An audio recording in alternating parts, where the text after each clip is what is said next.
Hi, I'm Matthew Kraut, and welcome to the Law Office of Matthew Kraut, where today I want to talk to you about the do's and don'ts of using your cell phone while driving. But first, I want to thank everybody that has commented on my past videos. I appreciate the interaction very much. And the suggestions that you have and the comments that you make in those comment sections help me come up with the most applicable content to post in future videos. So keep those comments coming, and I'll do the best I can to post relevant content for you. So, okay, cell phone use in California while driving is an evolving area of the law. And there's a recent case that came down in June of 2025 that is a bit of a warning to all of us, okay? And it's People versus Porter. You don't really need to know the name of the case, but it came out of Northern California, so it applies throughout California. And in that case, a man was pulled over and given a ticket for violating the cell phone use while driving statute, simply for looking at a mapping application on his phone, probably Google Maps, which he was using to figure out where to go next as he was trying to get to his destination. He wasn't talking on the phone. He wasn't texting on the phone. He wasn't playing a video on the phone. He simply had it in his hand and was looking at it. So he got the ticket, went to court on the ticket, and the judge found him guilty of violating the cell phone use while driving section. The man appealed. The case went up to the higher courts, and the courts up there sustained the conviction, which means they too found that the man was guilty of violating that section. So what's going on here?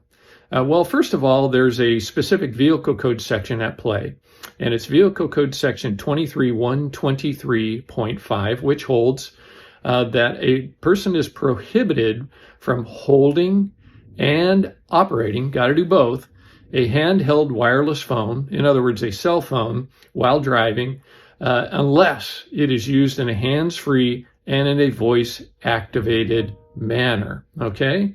So what can you and can't you do given that law and the People versus Porter case involving the mapping application? Well, you can't hold it in your hand and use it to look up things or to simply look at the screen, because the Porter case has told us that operating the cell phone while driving includes looking at it for the use of a mapping application. And holding it in your hand, of course, is obviously a violation of it. So if you're holding the phone in your hand and looking at it for whatever use, you're going to be found guilty of violating this section, okay? So you can't hold it in your hand and look at it, all right?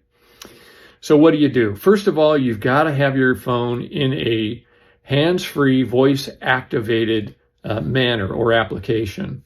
Secondly, to be safe, you probably ought to have the phone mounted in a cradle on the dash and in a voice-activated, hands-free manner. That way, the phone is not in your hand, you're not looking at it while it's in your hand, and the police therefore can't pull you over and give you a ticket for violating that section.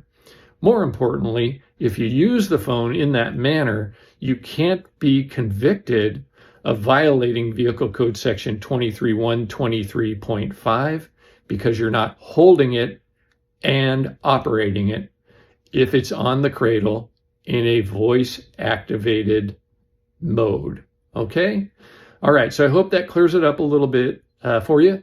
Stay tuned because there's probably going to be more law on this topic, and when there is, I'll post more videos about it.